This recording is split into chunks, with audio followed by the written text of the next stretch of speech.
বিসমিল্লাহির রহমানির রহিম। আসসালামু আলাইকুম ওরহমতুল্লাহি ওবারাকাতুহু। সবটুকু শুনে আপনার মূল্যবান একটি মন্তব্য করুন। আজকের স্পেশাল আয়োজনে জানিয়ে আসলাম কাকরাইল মসজিদ ও মারকাজের পূর্ণাঙ্গ ইতিহাস। পরিবেশনা করছি আমি আসাদুল্লাহ ফকির।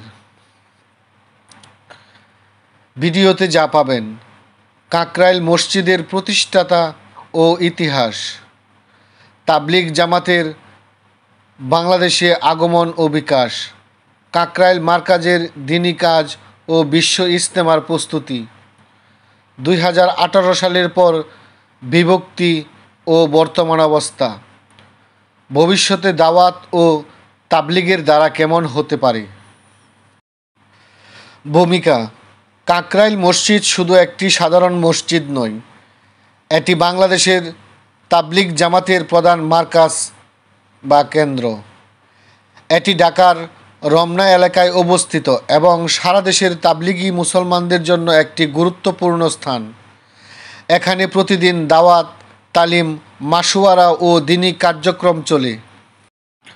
মসজিদটির পুরাতন নাম ছিল মালওয়ালি মসজিদ। কাকরাইল মসজিদ সর্বপ্রথম কবে এবং কার দ্বারা নির্মিত হয়েছে তা নিয়ে মতভেদ আছে। তবে কাকরাইল মসজিদের জ্যেষ্ঠ ব্যক্তিবর্গদের থেকে জানা যায় যে কাকরাইল মসজিদ সর্বপ্রথম কবে এবং কার দ্বারা নির্মিত হয়েছে তা নিয়ে মতভেদ আছে। তবে কাকরাইল মসজিদের জ্যেষ্ঠ ব্যক্তিবর্গদের থেকে জানা যায় যে অনেকে মনে করেন প্রায় 300 বছর আগে এ মসজিদ প্রতিষ্ঠিত হয়েছে। নবাব পরিবারের যে কোনো একজন সম্মানিত ব্যক্তি মসজিদটি প্রতিষ্ঠাতা করেন। মসজিদটি নবাবদের অন্যান্য স্থাপনার সাদৃশ্যই নির্মিত ছিল। শুরুতে মসজিদটি অল্প পরিসরে ছিল। সামনে ছোট একটি পুকুর ছিল। আবার জাতীয় শিক্ষাক্রম ও পাঠ্যপুস্তক বোর্ডের সাবেক চেয়ারম্যান অধ্যাপক মোহাম্মদ এলতাস উদ্দিন জানান, তিনি অধ্যক্ষ মোহাম্মদ উসমান গনির থেকে শুনেছেন প্রখ্যাত চক্ষু বিশেষজ্ঞ ডাক্তার টি আহমদ ও সমমনা কতিপয় ব্যক্তি 1947 সালে দেশ ভাগের পর মসজিদ নির্মাণের জন্য সরকারের অনুমতি ও জায়গা চেয়ে আবেদন পাঠালেও দীর্ঘদিনীয় তৎকালীন সরকার থেকে কোনো অনুমতি পায়নি তারা। পরে সরকারের অনুমতি ছাড়াই এক রাতেই শতাধিক লোক মিলে চারদিকে ইটের গাঁথুনি, বাঁশ ও টিন দিয়ে সেখানে মসজিদ তৈরি করে ফজরের নামাজ আদায় করেন তারা। বিষয়টি সরকারের নজরে এলে ডাক্তার টি আহমদ ও তার সহযোগীদের কারণ দর্শানোর নোটিশ জারি করা হয়। পরে তিনি উকিলের মাধ্যমে জবাব দিলেন, all land belongs to Almighty Allah and as such the construction of house of Allah in the land of Allah does not require the permission of anybody। সহজ ভাষায়, পৃথিবীর সব জমি আল্লাহর, আর এখানে আল্লাহর ঘর তৈরি করা হচ্ছে। আল্লাহর ঘর তৈরির জন্য কারো অনুমতির প্রয়োজন নেই। এ কথা শোনার পরেও বিষয়টি নিয়ে আর কেউ কোনো উচ্চবাচ্য করেননি। এভাবেই কাকরাইল মসজিদের ভিত্তিপ্রস্তর স্থাপিত হয়েছিল। মসজিদের স্থাপত্যিক বিষয়: 60 দশকে কাকরাইল মসজিদের মুরব্বীগণের সমন্বয়ে ইঞ্জিনিয়ার মরহুম হাজী আব্দুল মুকিত সাহেবের তত্ত্বাবধানে 3 তলা মসজিদটি পূর্ণ নির্মাণের কাজ শুরু হয়। মসজিদটি অন্যান্য মসজিদ থেকে একটু নান্দনিক ও আকর্ষণীয় নকশায় তৈরি। এ মসজিদের ডিজাইন দেখলে মনে হবে ইঞ্জিনিয়ার মরহুম হাজী আব্দুল মুকিত সাহেব মন প্রাণ ঢেলে মসজিদটি নির্মাণ করেছেন। মসজিদের ছাদ সংলগ্ন ত্রিভুজ আকৃতির নকশা রয়েছে। পিলারগুলো চৌকোনা আকৃতির। মসজিদের পশ্চিম দিকের দেওয়ালটি ঢেউ খেলানো। এছাড়া মসজিদটির 3 দিকে প্রশস্ত বারান্দা রয়েছে। দক্ষিণ ও উত্তর পাশে রয়েছে অজুখানার জন্য ছোট্ট 2টি পুকুর সাদৃশ্য হাউস। এ পুকুরের চতুর্পার্শ্বে শতাধিক লোক একত্রে অজু করতে পারেন। মসজিদের বাইরেও রয়েছে অজুখানা। মসজিদ থেকে একটু দূরে উত্তর পাশে প্রস্রাব ও বাথরুমের জন্য রয়েছে দোতলা একটি ভবন।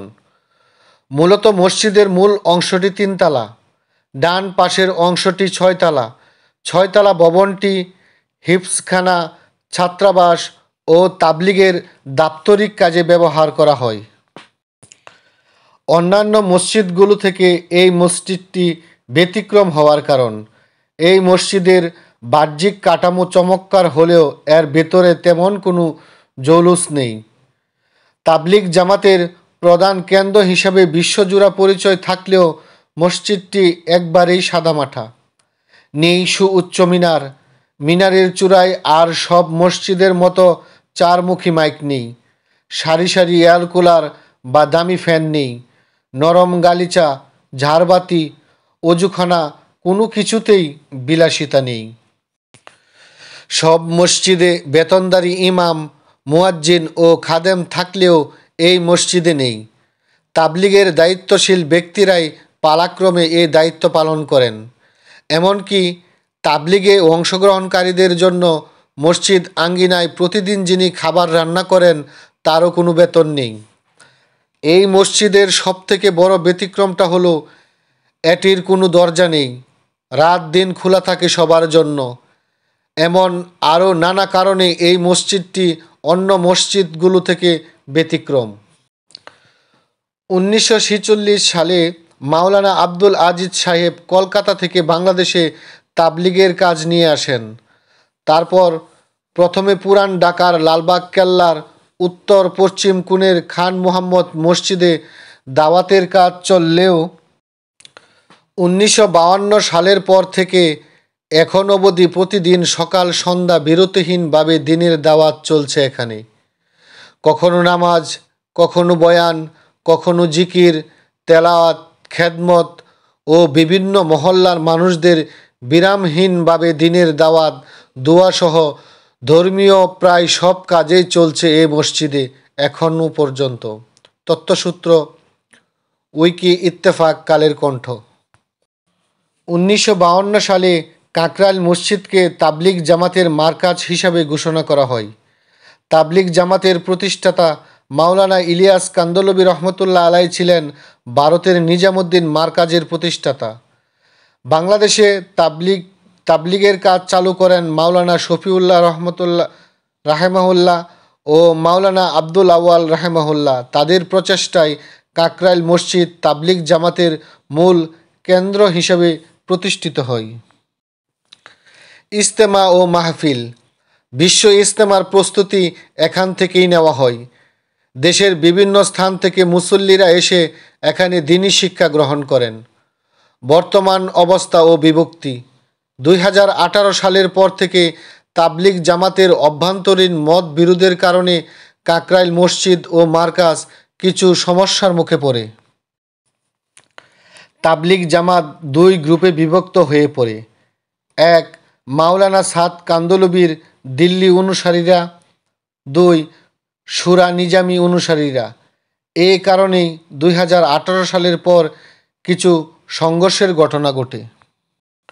শেষ কথা, কাকরাইল মসজিদ বাংলাদেশের তাবলিগ জামাতের প্রাণকেন্দ্র। শত বছর ধরে এটি ইসলামের প্রচার ও প্রসারের গুরুত্বপূর্ণ ভূমিকা রেখে আসছে।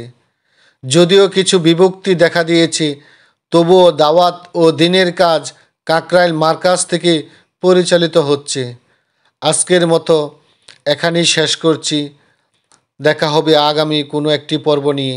সকলে ভালো থাকুন, সুস্থ থাকুন।